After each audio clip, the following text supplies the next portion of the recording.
I'm glad I can make it for both meetings. You know. Yeah. Hello, Satya. Hello, Jan. Nice to meet you. Wow. Look, hi, everybody. Greeting from Jakarta. How are you, Dr. Arya? Nice to see you. Indeed.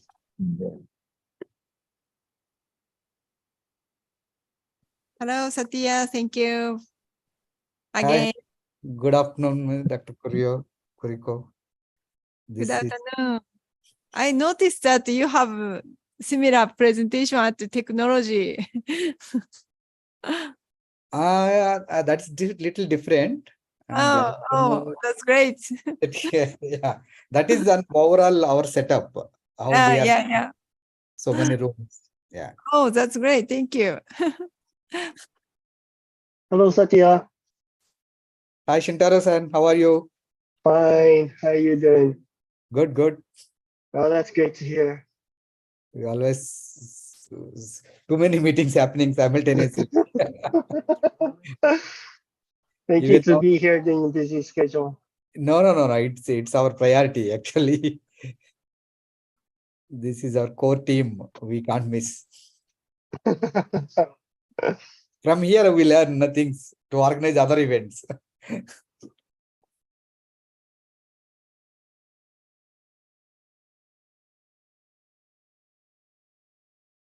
Miyazaki 先生。はい。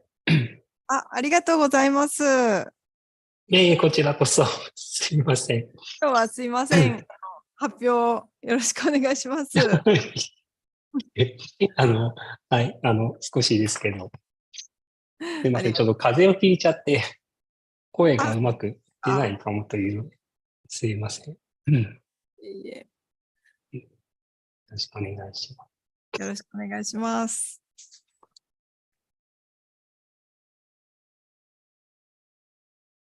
佐田さん。Hello, Sherin from Bhutan. Hello, good morning. Hi. Speaking from Bhutan. Hi, thank you. Thank you again. Where's your son? Yes, love. Where's your children? Children. The children, they lived at home, love. Okay.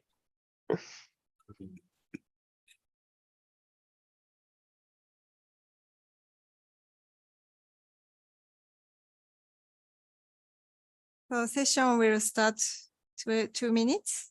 Yes. Please wait for a while.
Okay, so it's time to start.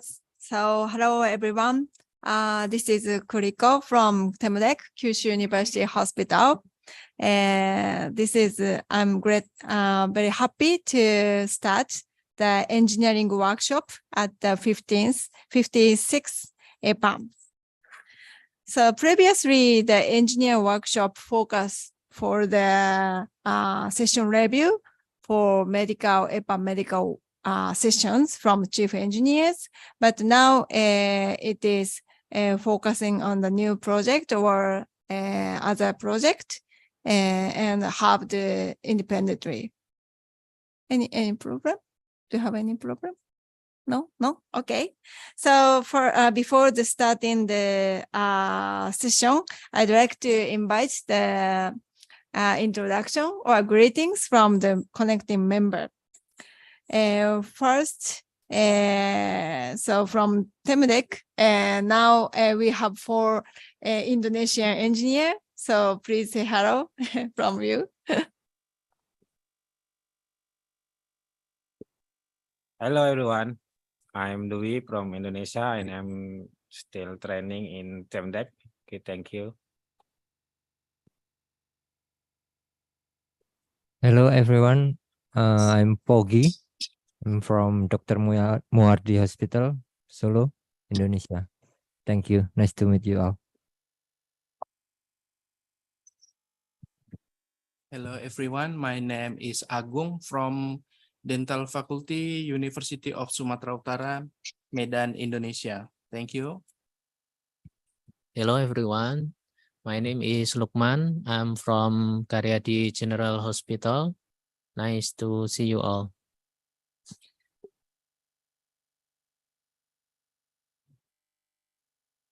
Okay, then I'd like to introduce my co-chair, Mr. Satir from AIG. Please say hello to everyone. Yeah, hi everyone. This is maybe good morning to some places and good afternoon to some places. So I am Satya from AIG Hospitals, Hyderabad, India. Thank you. Thank you. And then I'd like to introduce the Zahir from University of Malaya and Chim, Hafiz or Helmi, if you have. Hello, hi, good afternoon, everyone. My name is Zahir. I'm from University of Malaya Medical Center, Kuala Lumpur, Malaysia. Nice to meet everyone, and I'm looking forward for a good meeting today.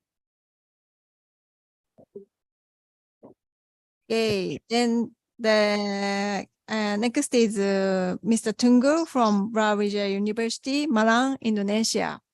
Hi everyone, nice to see you all.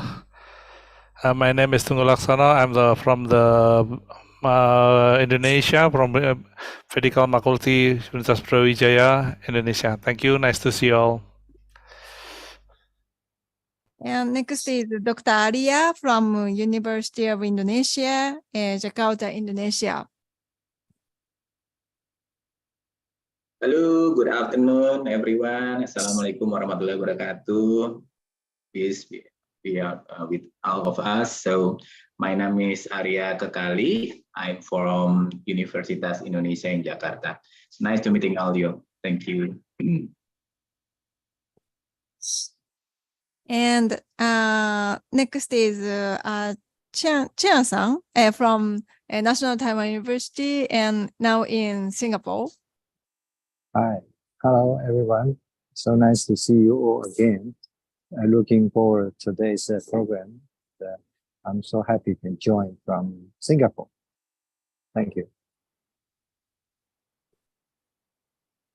And now I can see Dr. Moriyama and Hisada-san maybe from the APAN venue, Colombo, Sri Lanka. Hi, hello everyone. This is Moriyama. Now we are in Sri Lanka, and it's a very small venue for us because now only 2 people is a participation from Sri Lanka APAN venue. So we hope to enjoy this session. Thank you. And Yukiko-san, Hisada-san, are you also in Colombo? Yes, I'm in Colombo. I'm just sitting next to Dr. Moriyama. Hello to everybody. Nice to see you. Thank you. Yeah, I'm happy to see both of you from the Colombo. And I can see the Rogen from the Kathmandu Model Hospital, Kathmandu, Nepal. Hello everyone, I am Rojan Sahi and I am from Kathmandu Model Hospital, Nepal. Nice to see you again. Thank you. Yeah, and there's Niraj from Enren, Nepal. Hi, hello to everybody. Nice to see you again in the event. I'm happy to join this session. Last time in our country, I haven't been participated that for other stuff. So nice to see you again. Thank you. Yeah, nice to see you again. And I can see Mr. Shering from Bhutan. Hello everyone, good morning. I'm from Bhutan and currently working as Chief IT Officer at Gesagelpo University of Medical Sciences of Bhutan. So I'm very happy to be part of this APAN. Thank you so much and hope to learn so many things as always. Thank you. Thank you. And I can see some the friends from Vietnam. So there's Min Sang from Binaren. Hello, hello everyone. Hello. Sorry, this is noon time here, so I have to mute my video. And nice to meet all of you. Hope we will have the very wonderful session today. I am Minh from Vinaren, Vietnam. Yeah, nice to see you again. And Kui Sang from One Way Hospital. Yes, hello everyone, and my name is Quy. I am Chief Engineer in 10S Military Center Hospital in Vietnam. I'm very happy to join this workshop today. Nice to see you all. Thank you. Oh, thank you. And I can see Alvin from Asti, Philippines. Hi, good afternoon, everyone. I'm Alvin from Asti, Philippines. It's nice to see everyone again. Thank you. Thank you. And I can see Mr. Nopa from the University of Indonesia. Hi, everyone. Nice to meet you all. My name is Nova from University of Indonesia. Good job for my four friends, Pogi, Dwi, Agung, and Mas Lukman. Thank you. Okay, and now I introduce our new friends, Mr. Makoto Miyazaki, Professor Makoto Miyazaki from Teikyo University. Hello everyone, I'm Makoto Miyazaki from Teikyo University, Japan. My main research area is educational technology. Looking forward to our interactions. Thank you. So thank you all for the greetings. So I think it's all people introduce yourself, and if you have and still any, please freely. I think Hafiz from UMC. Yeah, Hafiz, please. Hi, hello. I'm Hafiz from University Malaya Medical Center. Thanks for giving me opportunity to join these sessions. So I look for everyone, my friends, have a good day today, and then hopefully this session is very good session. Okay. Oh, thank you, Hafiz. Okay, so let me introduce the session.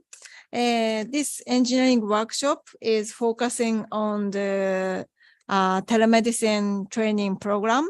And actually, we have many presentations regarding our research project for developing the new e-learning telemedicine training program. So we will have the presentation regarding this project, introduction by myself, and for presentation from each topics, AIG, Brau Asia University, and TEMDEX. And Also, we will have 2 special lectures. One is from Dr. Miyazaki from Teikyo University, and another is Dr. Arya regarding the extended reality in medical education. And we will have discussions. So first of all, I'd like to make a presentation regarding our project of the development of training program. Let me show the slide.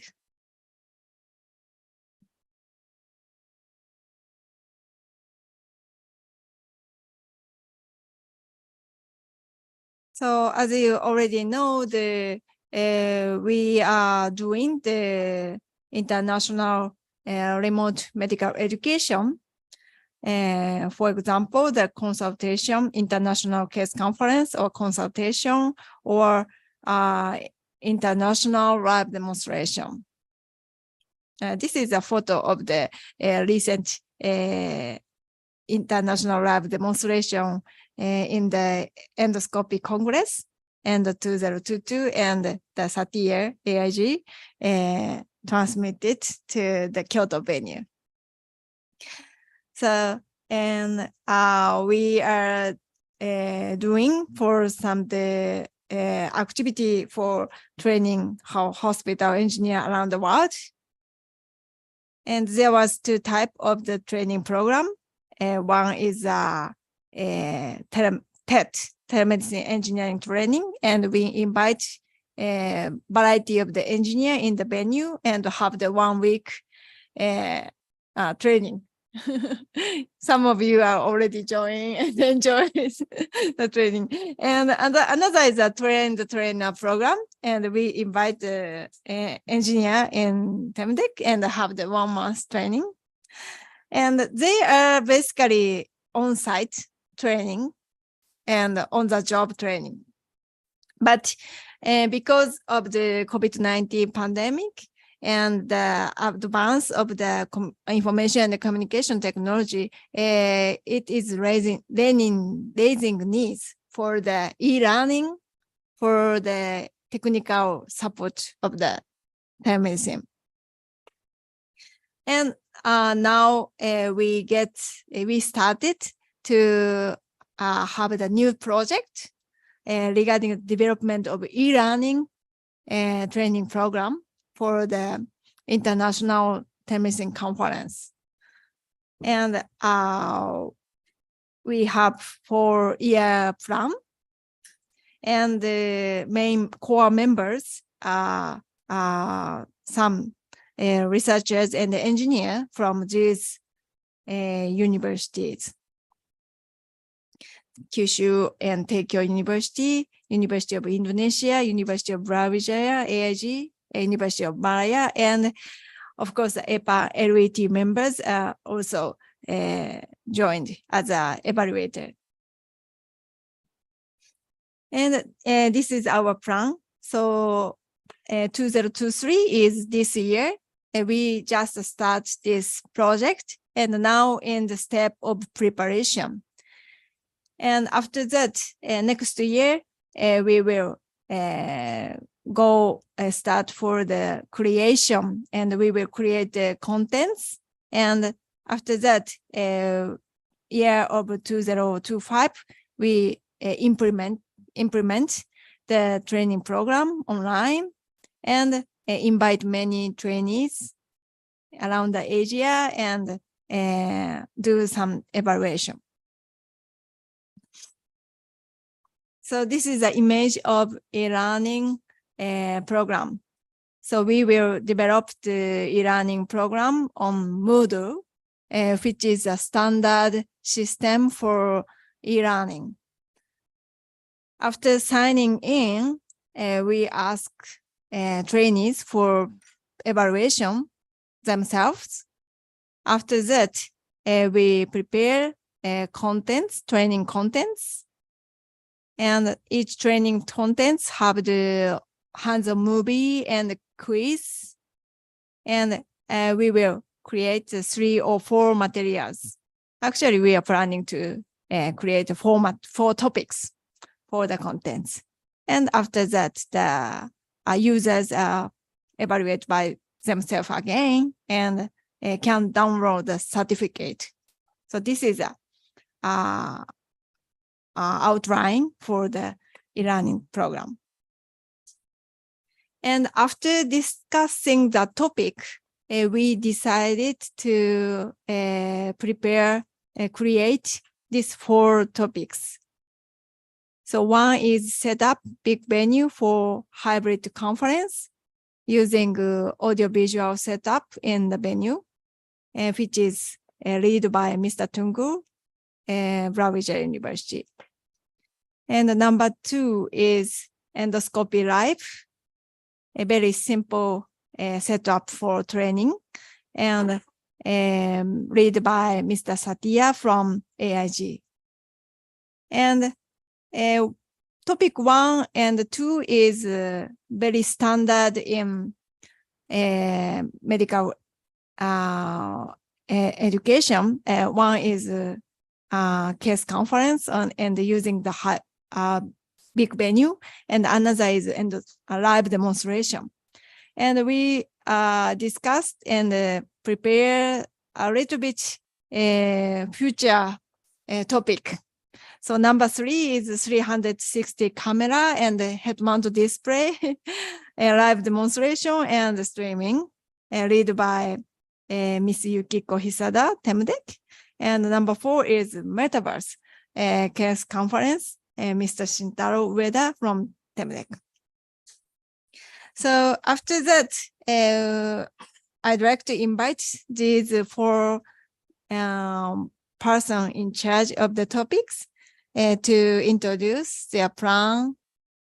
And we are very happy to give any question, comments, suggestion from the participants. So that's all my introduction for the training program. And before inviting the full presentation, I'm very happy to introduce you the coming events. That is ATS, Asia Telemedicine Symposium. It will be held December 15th and 16th, Friday and Saturday. And the Friday is an engineering workshop, and the Saturday is a main session. And it will be held on site in Fukuoka and online as well. So please keep your schedule and join us. So now the registration is open and the program is now in preparation. So please check our Temdek homepage and join us. So thank you very much. Any question, comments for the my presentation? Maybe not. So if not, I'd like to invite the short presentation, 5 presentations from each topic. So first is Mr. Satya regarding the endoscopy live demonstration training. Hello, everyone. I'm just scared of looking at Tungal and Aryas are there.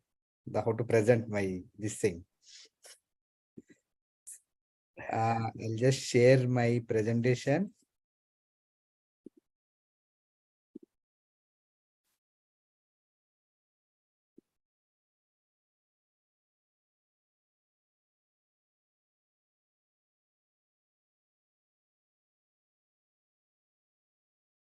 So yes, Kiriko-san mentioned I was asked to do some homework on the simple live demo setup. There's some problem with my laptop. Okay. So this I'm just going to talk about how to set up an endoscopy room in a simple way. It's not very complicated way. In the morning, during the technology session, I just shared about how complicated is our setup. So this is not like that. This is very simple. Any like small hospital, small setup people also would be able to organize a live demo from their unit without having much technology. So before we, So before we go for any setup, what we need basically, you need an expert doctor who can perform endoscopy. Very technically, he should be very strong in performing endoscopy procedures, and you need an endoscopy unit. This is the basic requirement. Everybody knows about it. And then apart from this, what you need is the video setup, which consists like your video, one video camera and the video mixer, and the next audio setup, like our mics and the audio, the switcher. Then the hardware, you have the video capturing cards, and one laptop is the basic requirement for this. And apart from this, you need a basic software for transmitting this live demo to any other place, like whether you can use Zoom or any video conferencing system, whatever it is. So you need a software for this. And then after that, you need a good telemedicine technician. So these are the basics which we are all aware and we have been practicing regularly. So basically, Kiriko-san asked me to design this for the newcomers, like doctors who can just are organized on their own these live demonstrations and everything. So this is based on a endoscopy room, and whether endoscopy or it's a laparoscopy theater, it doesn't make any difference. Endoscopy will have an endoscopy tower like this. You can see the endoscopy tower here. This is our endoscopy room, and this is the tower as an individual picture. On the tower, we have all the connectors. Actually, we connect all the equipment to the tower, and from the tower we take the outputs. So either it is endoscopy or laparoscopy, you'll have all the same system. Endoscopy, we have the light source. For laparoscopy, we have a different type of light source, but output is same. So this is the close-up view of the endoscopy light source, and the background and the back we have the SDA output. This is from the endoscopy unit. Like camera, also we have the output. We have in fluoroscopy. You have the fluoroscopy out. Sometimes we have analog output, which need to be converted into HDA before you SDA before you take it to the mixer, because most of the current video switches doesn't support analog input. So those things has to be converted. So if we are having this setup, like live transmitting setup in the same room, sometimes because of the space constraints, I saw in so many hospitals, they do the setup in the same room, endoscopy room itself. So in that case, you should avoid your setup opposite to the camera. You should not be in the frame. The frame should be only the endoscopy doctor, whoever is performing the procedure. So you should avoid the your setup in the camera view. That is one important thing what we should learn. And this is how the setup goes. You have the endoscopy unit, we have the fluoroscopy, we have the camera output. So then we connect all this, converting into SDA to the video switcher. From the videos, once the video setup is done, you have the audio setup. It depends on the requirement. You need 2 mics, 3 mics, 4 mics. You should have those systems in the endoscopy operating room. From there, you connect it to the audio mixer, and the final output from the video mixer and audio mixer will go to our video capture card. This is USB support. This can support USB. This will give an USB output. From the output, we connect it to the laptop where the Zoom is connected. If it is not Zoom, if it is video conference Polycom system, you connect it to the Polycom system.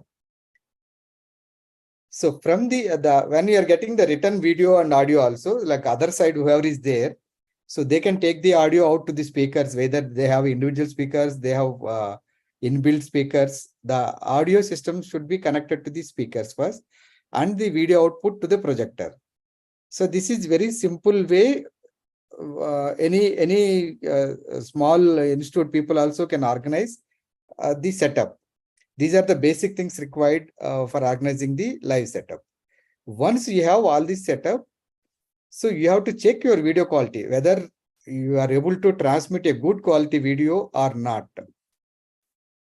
So how you can do this? You can just check the frames, how many frames you are transmitting, or on the screen itself, you can see the image is blur or it is good. So first you have to check these things first. before we go for live. Maybe internally you can connect it with your one of your colleagues' laptop and check how the video quality is going on. The other thing is, and the internet connectivity. Sometimes many people in that busy schedule, we forget to check the internet connection. You can check your connectivity as well as the other side, whoever is connected, getting these videos. You can check their internet connectivity also, so that you can improve the quality on the other side also. You should tell them, your internet connection is low, you have to increase your bandwidth, or you have to check your internet setting and adjust the bandwidths there so that the audio quality can be improved. So generally, my institute, what we do, whenever we have the live workshops, live transmissions, we inform our internet provider that we are having one important transmission on so and so date. So we'll ask them to monitor our bandwidth speed. So there should not be any disturbance in the bandwidth. So we inform them prior so that they depute someone and they monitor the internet connectivity of our institute. So any place, I think it is the same anywhere. So they can also put a word to the concerned people to monitor the internet connection. So all these things only to improve our quality of the output. So generally, any conference, the people attend only they see and hear the audio properly. If the video is not good and the audio is not good, people will not be very interested. It's like a movie. Anytime it's like a movie only. So after the setup, we have everything ready for the live transmission. We have the doctor, we have the technician, the endoscopy tower, and everything is connected. This is the camera view. Generally, we transmit in the other side. So this is the basic setup I wanted to just explain before we start our program today.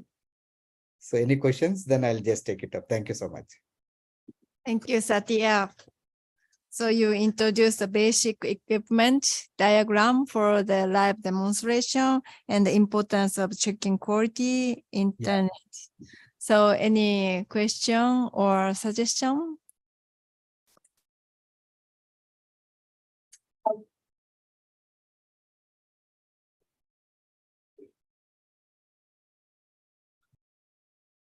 And so in case of the creating the training video, maybe the many, I think the many engineers want to know how to extract image from the endoscopy unit. So you have experience about this? I think you have many experience, many type of endoscopy. Yes. That in the video form we can explain anytime. That's not a problem. Yeah.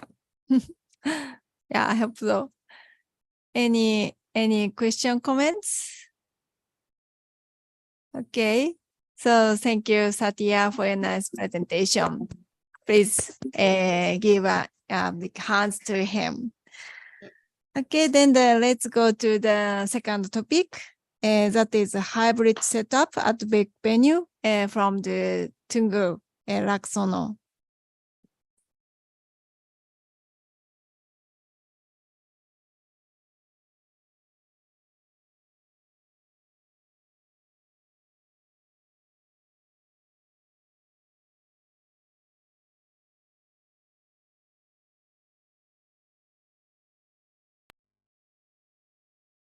Sorry, a little bit hang off my computer. Can you see my slide? Yes. Okay. In this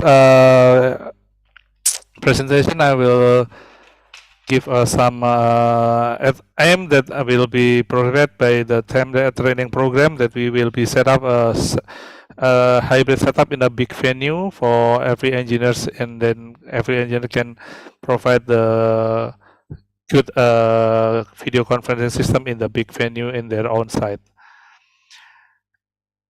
End of this training is how the engineer can set up the network for the big venue, and then operate the audio and video conferencing system, and then operate audio and video system, and then also the troubleshooting during the session operation. So For the setup network, we will have aim that all engineers for this training can provide good internet connection and deploy network setup on the venue by their own, and also able to monitor and handle the network during the session provided by themselves, so they can make a good video conference, good session in their own. And also they have to provide can operate the video conference system, because in this right now we have so many system that we can use for the conference, like the H265 system like Zoom, and then Skype and Gmeet, and also the old system that usually we do in the past using the Polycom HC23, and also other system that our engineer must have capability to handle the kind of so many system video conference that must provide for the events, because some events like in some country that doesn't permit using the Zoom, so we have to use other conference system that support by them. So all the engineers for this training, the aim is can operate many system of video conference, and also how to operate the audio and video system to connect the conference system, because the sound and the video quality is very important thing for the conference system. So they have to get have the capability to set up audio connection to video conference system, adjust the audio mixer setup, set up the static and dynamic camera, because in the large big venue you must use the PDZ camera that can zoom in, zoom out. Probably not only one camera, probably we will use more than 2 or 3 camera from the front, the back, and the side of the venue. So the engineer also have a capability to set up the video mixer, so he can mixing the imaging from the all camera to the conference systems. And the most important thing is the engineer can make a troubleshooting during the session about the network problem, audio problem, and video problem, and also the conference system problem itself. So in this training program, we need to make sure that all engineers can provide the video conference in the big venue from the scratch to the operations, and then if in a good way, if he can duplicate it in other venue or other events much larger. So that's the aim of this training program for next program for the next for this events. So thank you. If any question, don't be hesitant to ask to me. Thank you.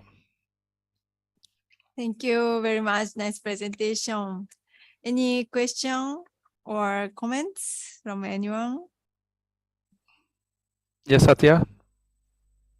Yeah, sorry, maybe I got confused, or because I thought this is a hybrid conference. Hybrid means the physical meeting as well as it's going to be on Zoom, on our virtual platform, right? Yes, correct. So in the big venue, usually we have combined the offline and the online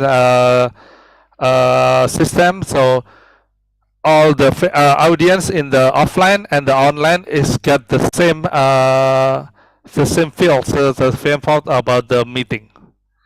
That's why we need to provide. If you are using the personal meeting like this one, you just only use on the laptop and then just a webcam. But if in the hybrid, in the big venue, so you need a larger camera, larger sound system, and probably the most important thing is the cabling is a little bit freaky.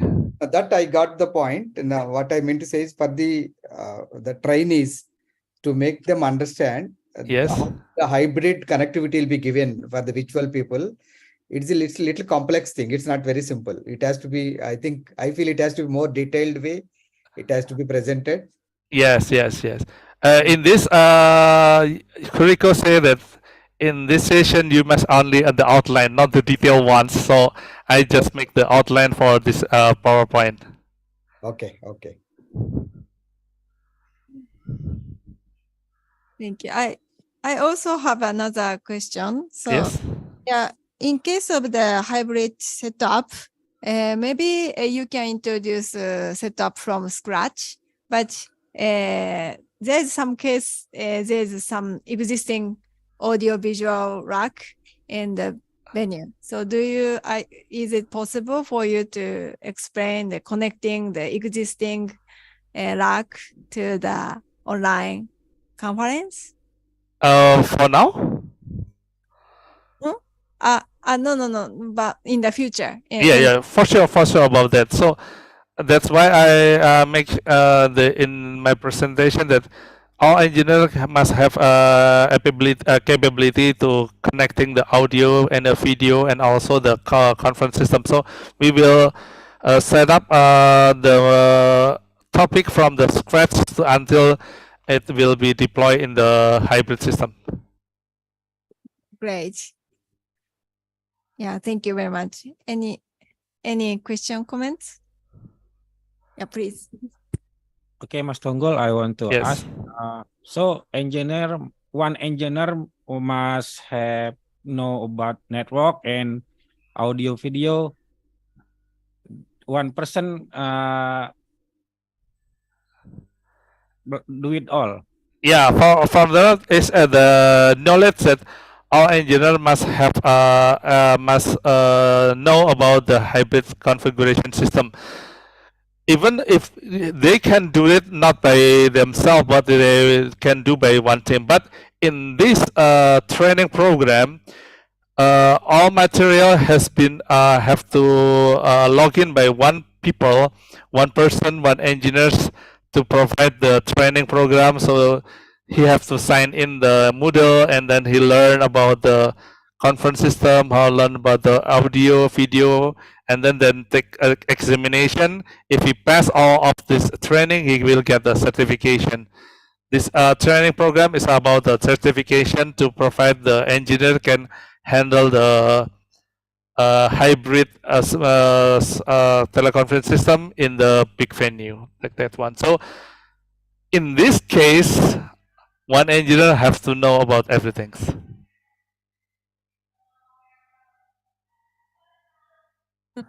Thank you. Any question, comments from anyone? Rico, Yeah, can I have please. a question? Yes. Yes.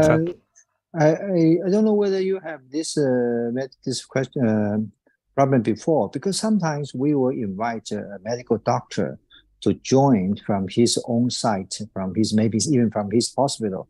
They don't have engineering support, and then we still need this doctor to give any comment or even give a presentation.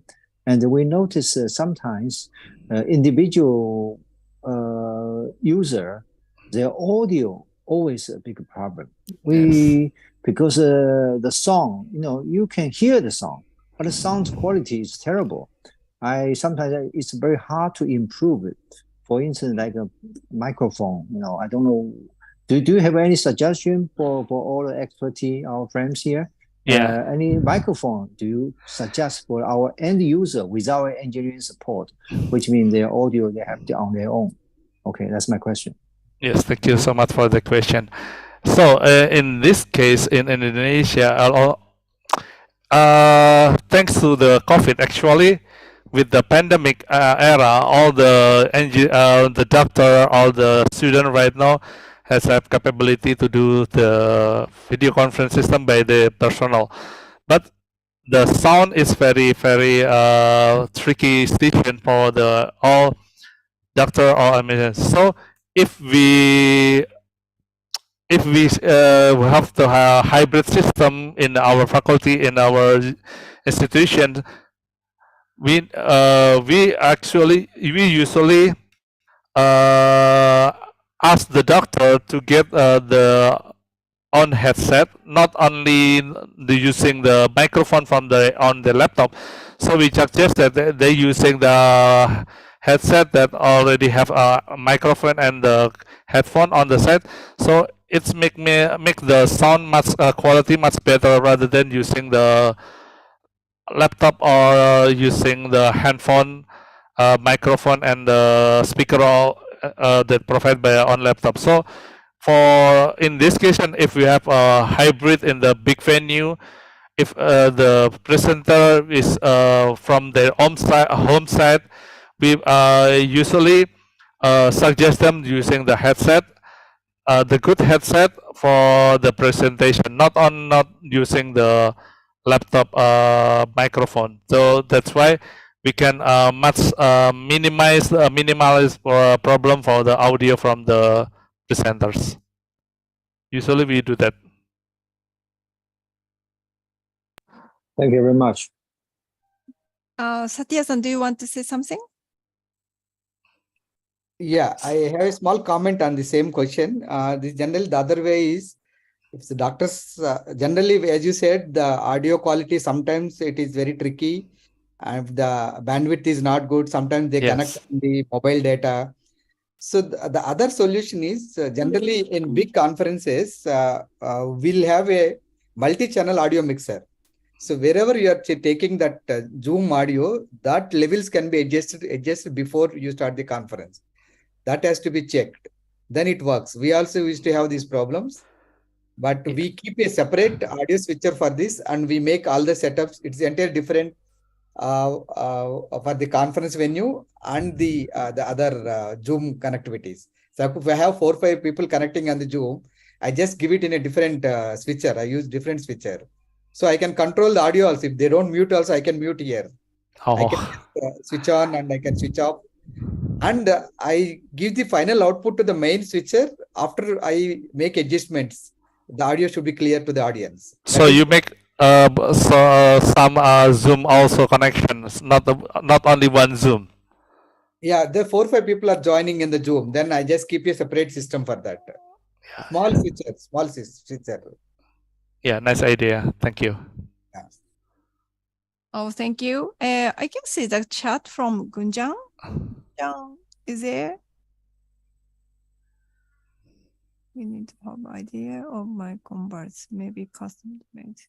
So that means Unjan said, so that means we need to have idea of all the converters, maybe the custom made.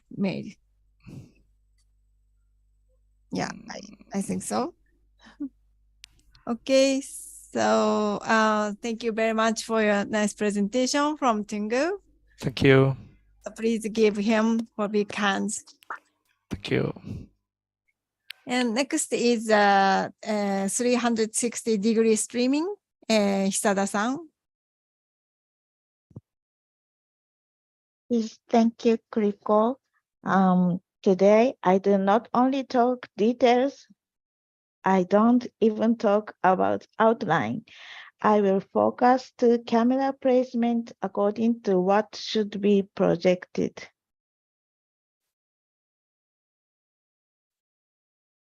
Background, 360 degrees video provide a holistic approach and therefore are supposed to show not only skills but also promote conceptual information.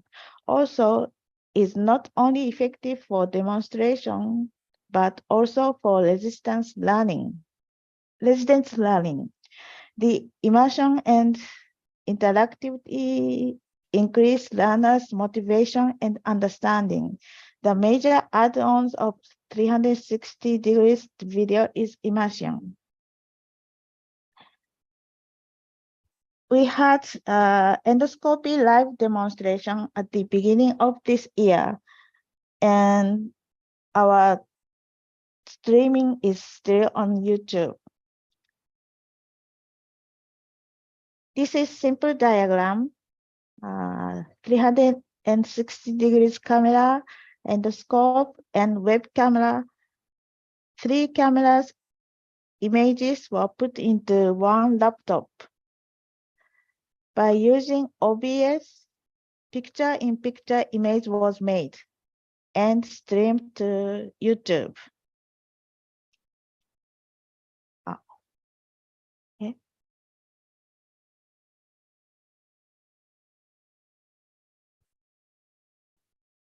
This is 300 degrees image and endoscopy image and web camera image was put in. After watching the YouTube, I asked to fill out a questionnaire and the 7 engineer and coordinator filled out. Today, since I want to talk about camera placement, I only show the result related to camera. First, doctor's hand. 3 people answered not good. 1 people answered bad. So totally it is not good. When you see image, yes, in 360 degrees image, it's too dark and it's too small. And by web camera, only part of hand is shown. So I agree, this was not good. And doctor's foot, we cannot see doctor's foot here. Stuff around, it's too dark and too far to see stuff around. And tools, it's very difficult to see those tools. Of course, depending on the purpose of the video, the image to be projected will change. So first, you need to consider what you need to show. Then consider the camera position. Also, the operating room has a lot of equipment, and the camera placement needs to be taken care of. Must be careful considered. Conclusion. Number 1, I will skip since I didn't talk about this result. And number 2, very important to position the camera according to what is the video for. Okay, finish. Thank you. Thank you, Yukiko, for a nice presentation. Maybe it's regarding the planning, importance of planning for the setup for camera, 360 camera, when the people will set up the 360-degree camera for the live demonstration. Can you show the YouTube recorded screen, for example? YouTube screen? Yeah, because I wonder the maybe some of them cannot imagine what is 360-degree camera. So if you can show the YouTube. Yes, I think I can. Can you see it now? No, please share your desktop. So okay, excuse me. Yeah, I have to click and share again. Okay. Can you see it now? Yes. Okay. As I click and go around, you can see 360 degrees, and you can see the ceiling, top, and floor. So you mixed the 2D image from web camera using OBS Studio and this 360-degree camera. So maybe you will explain about how to set up this. Any question, comments from anyone? Any needs for the training? May I have a question? Yes, please. So in this program, you are projecting the 360 camera imaging to the YouTube. So is it possible for the audience to control the projection by themselves, or I didn't get how the user can move around the because if you are using if I using the 360 camera, usually there will be a flat camera to imaging from the camera, not in 360 projection.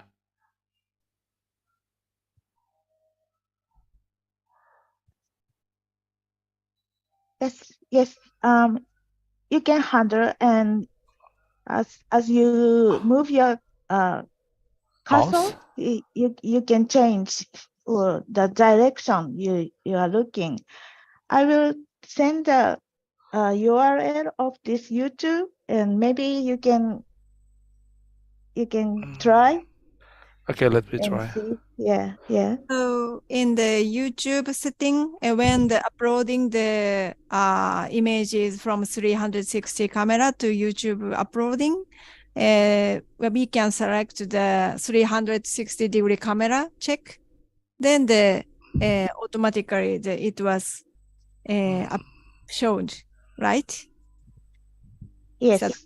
Yeah. So same question from Gunjan. How do you control? Is it the user or the main presenter? So the user can see the display what you want to see.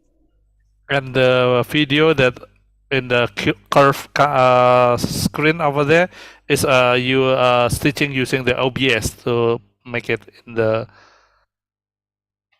because actually there is no LCD monitor for, is it the endoscopy camera scope? Is it the real monitor or just the video that you stitch in the 360 camera? Yes. This time I put not good place the image of web camera and endoscopy image by OBS. There's two. I think you can see two web camera. I mean, you can see two The video operators. display, Yeah. Hisada-san, Tunguru is asking is the display is stitching in the mixer or it's real display of which is this embedded image video. Excuse me, I couldn't understand. トゥングルさんはこの画面が合成されたものなのか、モニターがあるのか、それを知りたいみたいです。合成されたものなのか。So it's real, actual display is in the environment or it's just added? Added. Yes. So it's stitched by the OBS. Yes. OBS Studio image mixer, right? Yes, that's right. No. So Tunguru-san. Yes. So the OBS doing the 360 environment and then stitch the video inside the 360 footage. Nice one. Yeah, thank you. And there's many questions. Chen-san, any questions? Yes. Oh yes, yeah. I because I remember a few years ago, actually, in Hong Kong, Ukabe also introduced another technology. We need to put a special glasses, and we also can see the room video, which is operating room video, and we change our direction, our head. It will look around, look like a 360 degree. But I remember the video actually is 3D image, not only 2D, but 3D, and can be, you can become 360 degree streaming. I don't know whether that is technology still available, or does anyone from Tendec know how it's going? Okay. This case is the video is not 3D, so maybe it's different another system. Shintaro-san will introduce the metaverse system after this. So maybe Shintaro-san case it's 3D. Okay, got it. Yeah. And many questions. And regarding the image quality, this is depends camera quality mainly. And Hisada-san, any comments about the image quality? Actually, this camera is not good enough. But do you have any input for the resolution for this? Yeah, last time we did our best by this camera, and actually we are planning next live demo at the beginning of October, and I think I can use another 360 degrees camera. It's a better one, so maybe I think resolution will be better. Yeah, it depends on camera. Okay. So as we have many questions in the chat, so Hisada-san, please answer them. So because of the time limitation, I need to go next presentation. So please give her 4 big hands for a nice presentation, and hopefully we have the good training program. Yeah. Okay, then let's go to the next, the metaverse telemedicine from Shintaro-san. Yeah, hello everyone. Can you see my screen? Yes. Okay. Okay, so using metaverse platforms and medicine. So I will talk about case conferences carried out using the metaverse forms, our experience. So introduction, as you all know, doctor telemedicine education activities are for sharing knowledge with a diverse and large number of participants. But with the widespread of virtual reality and metaverse technology, there's a need for immersive telemedicine education. So an existing video conferencing platform lacked liveliness and interaction and the sense of being in the same place. So there's information shared from using gestures or body movement. So with the integration of Meta Workrooms and Verbula, these are metaverse platforms into telemedicine education, change the telemedicine experience. So we will evaluate usage of video clinics of minimally invasive surgery using Meta Workrooms and Verbula. So the method, I'd like to go just briefly. We carried out online video clinics on minimal invasive surgery. Workrooms, Meta Workrooms were carried out in March, and Verbula carried out in June. And participants were surgeons from medical institutions throughout Kyushu. And participants discussed the surgical procedures shown on the screen, 2 to 3 presentations given through the conference. And all presentations included still images and videos showing minimally invasive surgery. And to control the video transmitted from the center side, all presentation material was sent from wired 1 Gbps network in Fukuoka. And the center side video was high definition, 30 per second in MP4 format. And for additional evaluation, we examined the video visibility quality of workrooms and Verbula using 3 videos with different resolutions. And one was full high definition, and 540. And we carried out a questionnaire. These are questions, the items of the questionnaire, and examples of what the conference looked like. For the workrooms, this is the Oculus, the head-mounted display viewpoint. The user can be seen 3D, and the screen of the minimal invasive surgery can be seen. And this is the web browser viewpoint. And another web browser viewpoint. This is very similar to Zoom. You see the participants in workrooms and the shared screen. Next, Verbola. This is a screenshot for Verbola. Another screenshot. And the videos were shown in big monitors and placed in front of the conference room. And about 30 people joined. And for this is the comparison to ordinary Zoom online conferences. It compares the ease of making statements, having a discussion, the comprehension, and ease of immersion. And most of the participants answered positively. So we can see that using a metaverse platform makes it easier than Zoom. So for conclusions, we carried out a video clinic session of minimally invasive surgery using meta workrooms and Verbola. From the questionnaire results, having a discussion was easier than Zoom.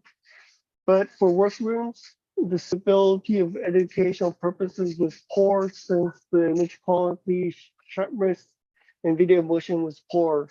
For Verbola, suitability of educational purpose was good since the image quality was good. So there's a next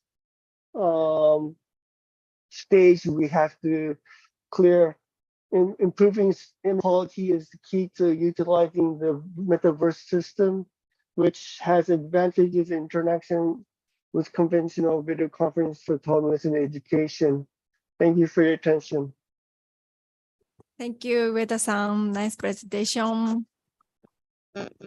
Because of time limitation, I'd like to invite one questions, comments. Anyone have any? So he will introduce the metaverse teleconference setup. And in this presentation, he will show how the metaverse can make better for a better quality of the remote medical education. Do you have any needs for the using metaverse in any medical specialty or any activity? Maybe. Yeah, has a question. This all these 3 videos, they go individually or we split at the end? How it works? You said 3 videos can go simultaneously. Oh no, well, I experimented with 3 videos with different resolutions to check the video quality the users received. Okay. So they were shown in order. Okay. Okay, so there is 2 more the questions from the Gunjan and Dr. Arya. So because of time limitation, please answer them by chat. Okay. Thank you. As well, please answer them a question.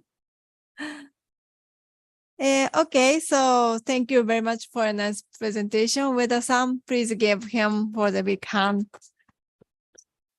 So let's go to the next presentation. So next is the special lectures. And the first is a lecture of Moodle Learning Management System from Dr. Makoto Miyazaki from Teikyo University. Thank you. I called that called last week. and my voice is not in good condition. I'm sorry. So I use recording my voice. Okay, please. Today, we will be delving into a brief overview of the Moodle Learning Management System.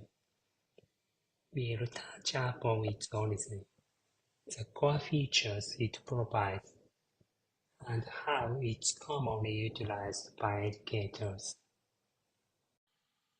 Let's take a step back and look at Moodle's journey through time.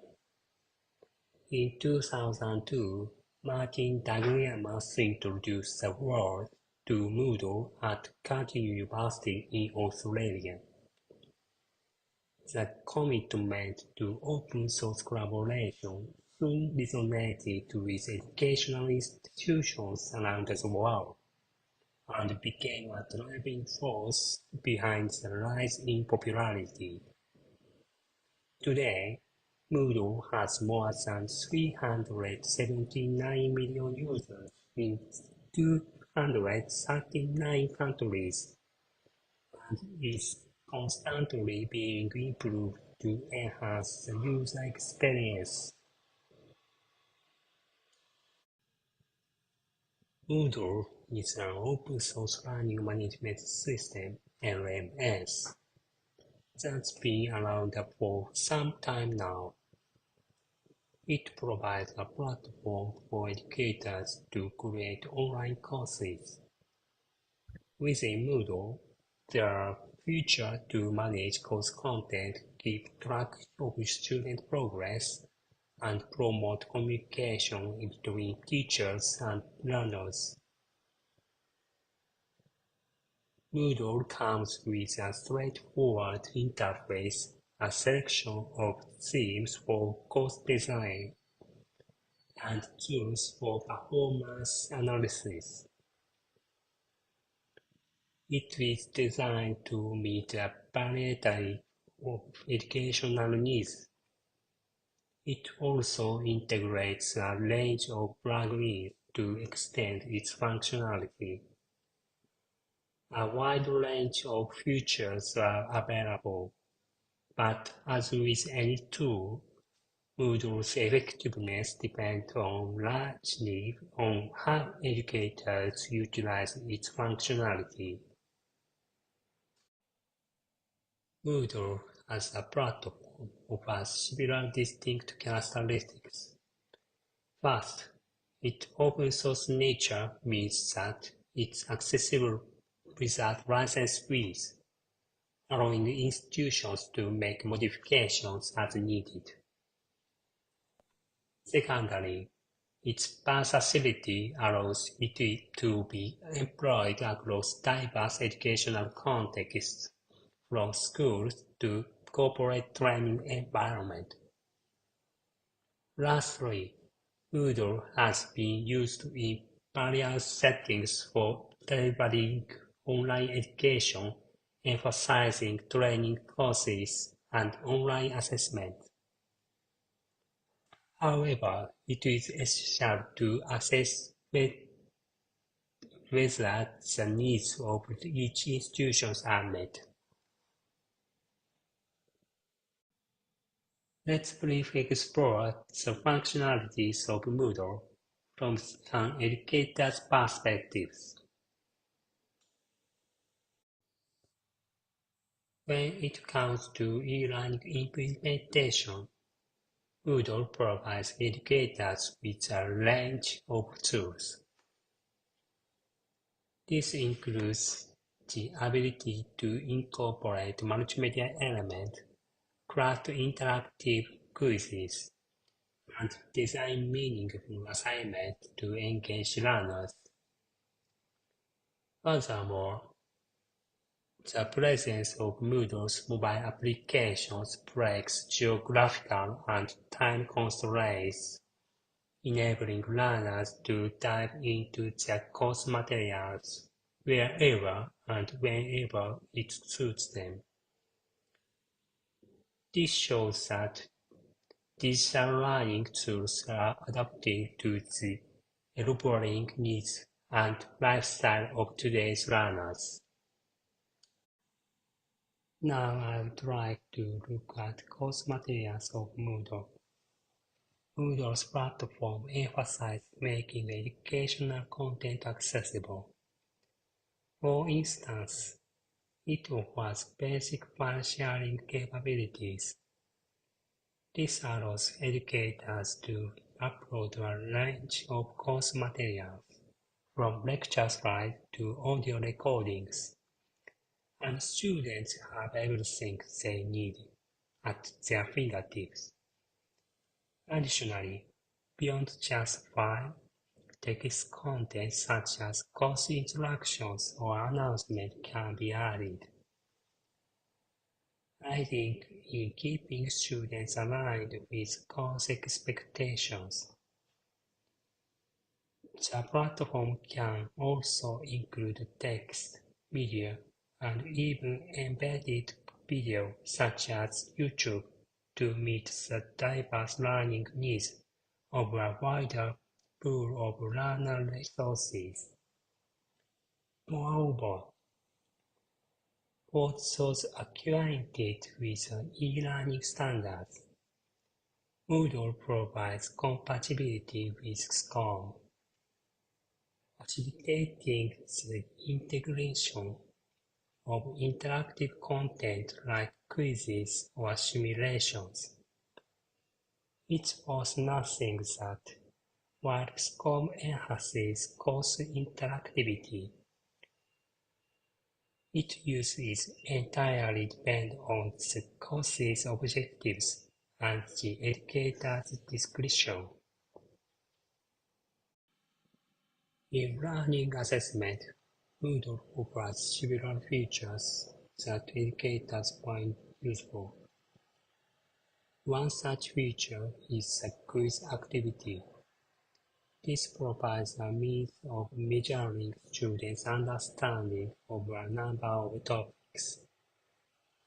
Teachers can choose from a variety of question formats, including multiple choice, descriptives, or true-false. In addition, options are available to set time constraints and automate grading for a streamlined assessment process.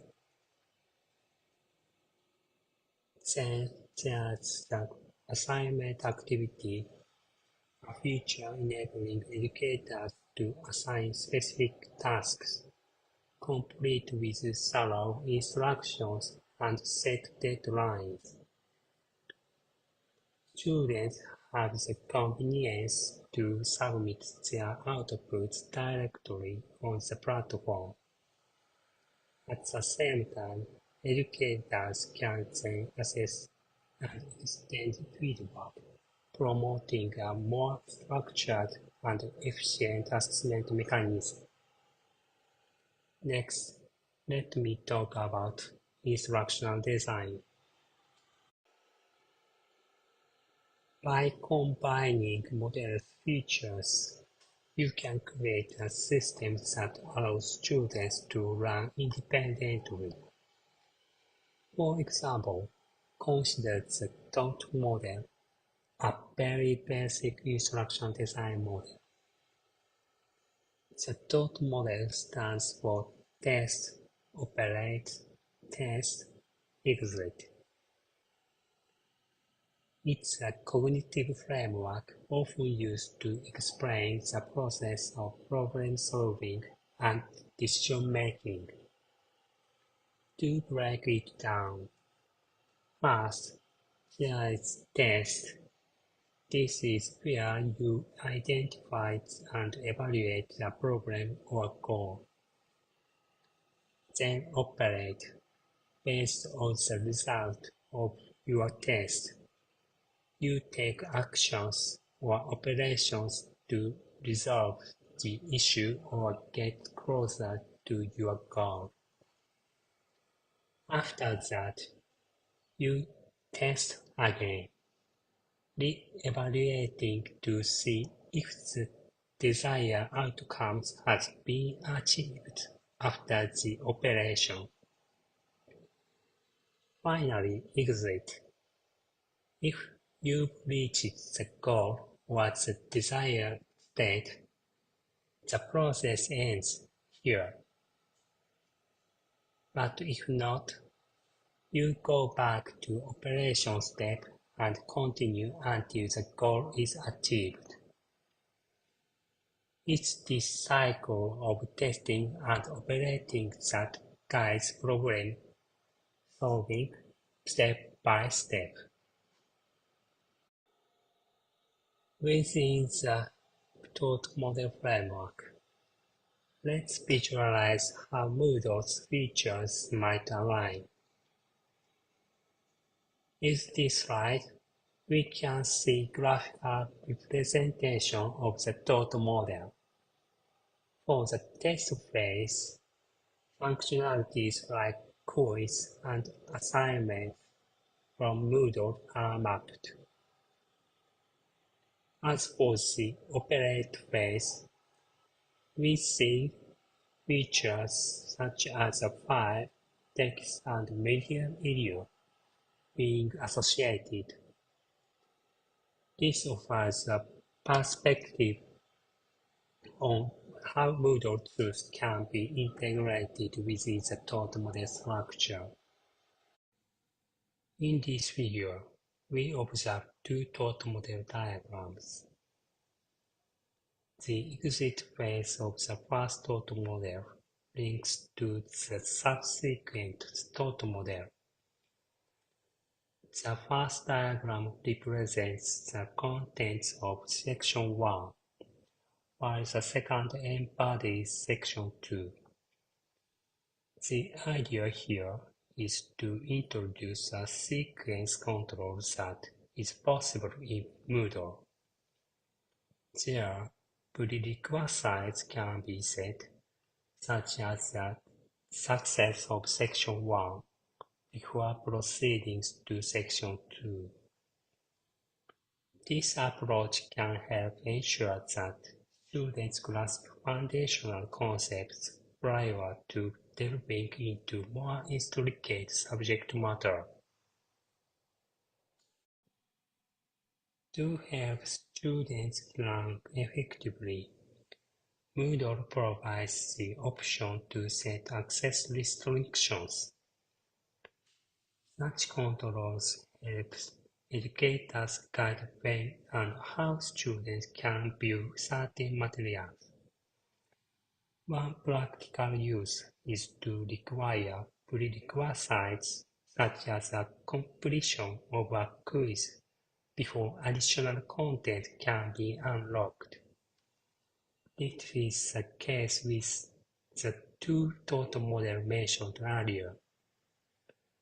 This acts as a checkpoint and ensures that students are effectively exposed to the material. Furthermore, by tying access to specific date and time, the pace of class learning can be harmonized and synchronous content access can be guaranteed. The appropriate use of such restrictions can foster an organized and structured learning environment. If we want to learn more about the world of Moodle, the Moodle.org Moodle website offers a lot of information. You'll find discussions, community groups, and a variety of resources. Moodle.org is a good starting point for gaining a broader understanding and seeing the user's experiences. So thank you very much for your nice presentation, Dr. Miyazaki. Thank you. So due to the time limitation, please answer the questions by chat. There's some I found. So give a big hands to the Dr. Miyazaki. So finally, we have a final presentation from Dr. Arya regarding the Indonesian medical lecturers and student awareness, perceptions, and readiness toward extended reality and medical education. Okay, can you see my presentation? Yes. Okay. So, good afternoon, everyone. I will present the Indonesian medical lecturers and student awareness, perception, and readiness toward extended reality in medical education. We have seen so many tools that prepared by the engineers, but now I want to share you another point is, this is from the medical lecturers and students about how ready are they to accept the new technology being addressed. And this is for my team. We are from the medical education and medical technology cluster, and also a cluster of e-learning. This is from Indonesian Medical Education and Research Institute. And I want to introduce what is the difference between the virtual reality, augmented reality, and extended reality. Virtual reality is something that to bring user into the virtual world, yeah. Maybe you are already familiar with the Oculus or maybe with the other hardboard, yeah. Maybe the things that introduce the 360 video, yes, is also part of that. But now we also know the augmented reality technology that is capable of bringing or displaying the virtual world to the real world. So as if you're familiar with the Pokemon Go or the Instagram filter, that is the augmented reality. But then now we are going into the new technology, which is mixed reality. We can merge the real world and the filter world to create a new environment and visualization. And nowadays, maybe you are familiar with the introduction of the Vision Pro by Apple and then other tools, yeah. In Indonesia, in our center, we already introduced, yeah, the VR in a medical treatment. This is, for example, we use the Saber for the stroke patient, yeah. But we also have so many innovation of the making the VR program for basic life support. You can see this is our students practicing the clinical skill to do the basic life support, but this is still virtual reality. And there is a lot of innovation that we are prototyping, yeah, we are creating now for, and also we create the anatomical atlas using the augmented reality. When you show your phone to the picture, and there is a 3D a picture that the students can switch it or maybe can turn it around, yeah, to make the, or zoom it, zoom out, yeah, to make a better vision, better display, so they can better understand the anatomy, yeah, without if they have a limitation to touch the corpse or the the body, yeah, of the phantom, yeah. So this is the XR. We want because the XR that can create a better perception, better engagement, and increase educational impact, yeah.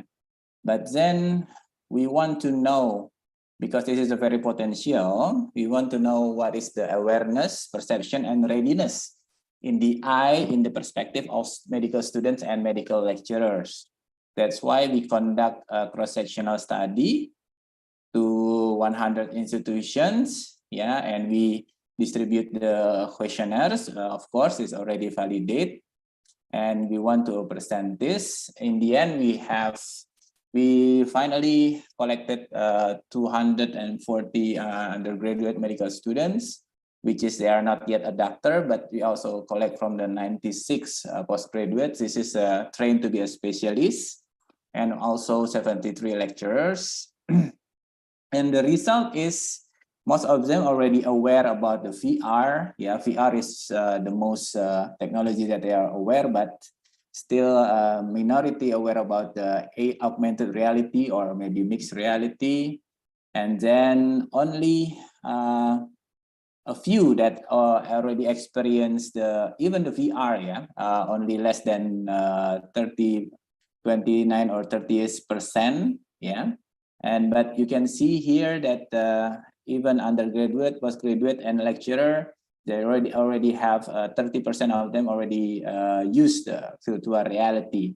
And what is the hardware that they use? Mostly the virtual reality device, or maybe the cardboard, or maybe they have the spatial console, yeah. And the location, mostly they use it in the house, or some of them using in the campus, but only minority using in campus.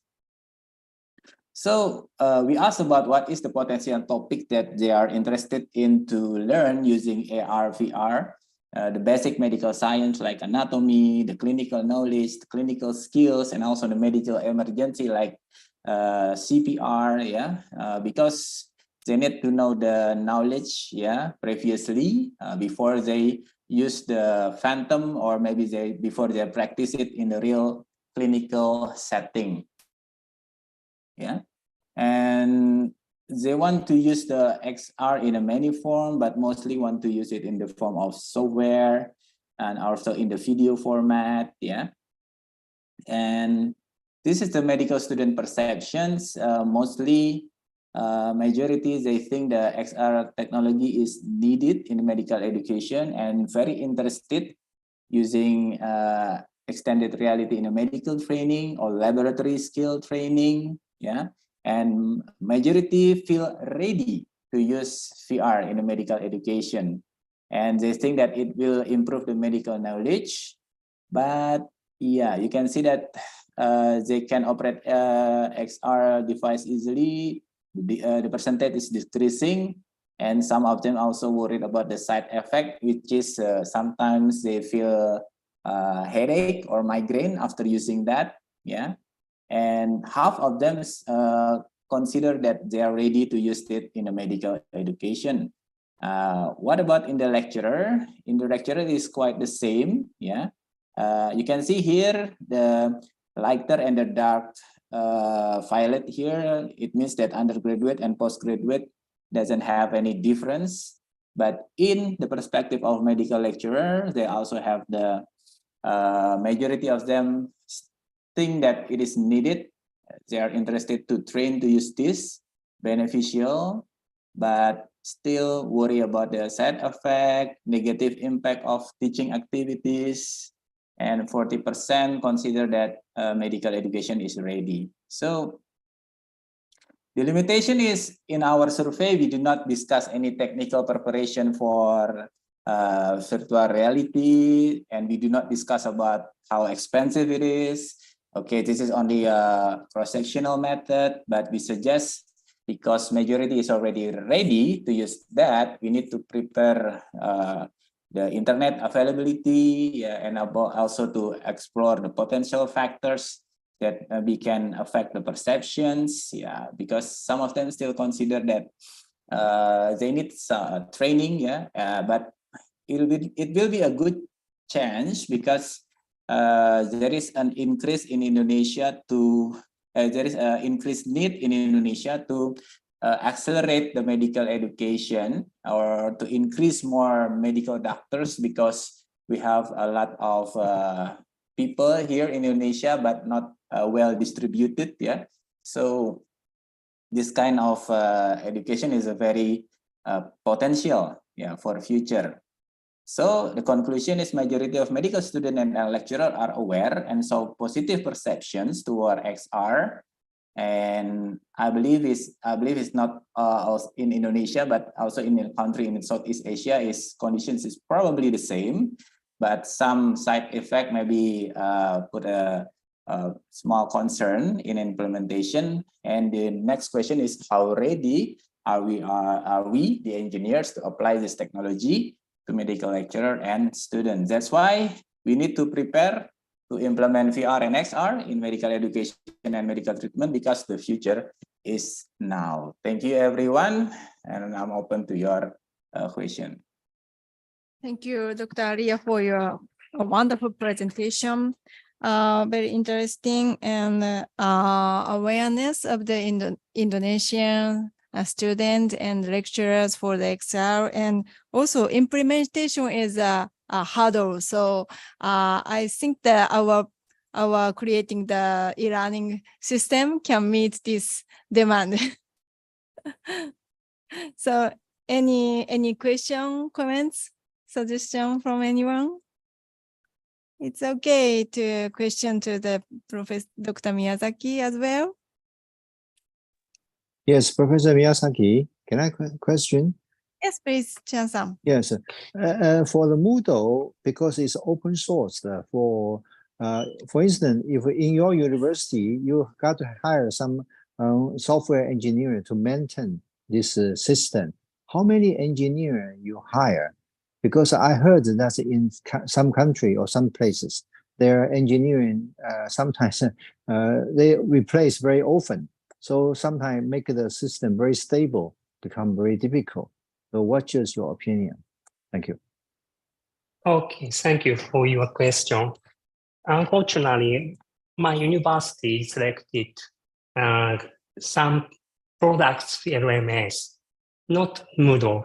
So we have no engineer. But I think it should be engineering to maintain the Moodle. But I'm sorry for how many engineer is needed. I don't know, sorry. Okay, any question, comment to Dr. Arya and Dr. Miyazaki?